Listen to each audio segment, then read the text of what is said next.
Hey everybody, welcome to... Yeah! It's so good to see you all here today. Hopefully you are excited about spring break if you're getting some time off of school or going on an adventure or hanging out at home and having a blast. Well, today we are continuing in our series on patience.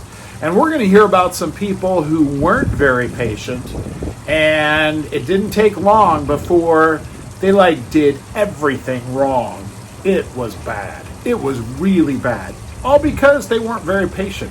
Well, in our Bible verse song that you just heard about, we sang about holding fast, ching, to the hope of our confession without wavering, because he who promised is faithful.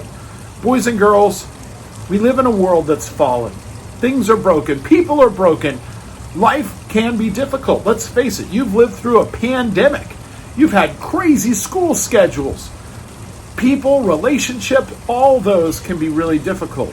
But God says to hold on to him. Hold on to his promises, because when he says it, he is faithful. And one of the things he's faithful is he will never leave you, even when you're going through difficult times. You know, years ago, I had the opportunity to hear a pastor, and he spoke, and he gave. Years ago, I had the opportunity to hear a pastor, and he spoke about holding fast. And he had a stick, and he said, I want to volunteer. And of course, this lesson stood out to me because I got to be the volunteer. So Joel came up, and he said, I want you to take this stick from my hand. So I took my hands, and I pulled, and he wasn't letting go. And I'm like, okay, am I supposed to fall on the ground and use all my weight, or what's going on? Well, we tugged back and forth. And then finally, I just let go, because obviously he wasn't going to give it to me. And that's the illustration that he wanted to emphasize. So often we want something from God. We're like, God, give it to me, give it to me, give it to me.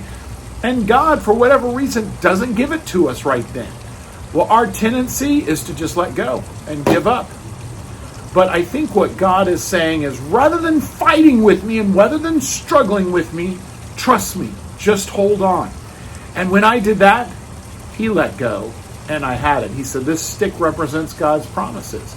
We can take those to the bank. Well, today you're going to hear a story about people, and I mentioned, who did not hold on to God's promises, pretty much did everything the opposite. And I mean, when they went bad, they went really bad.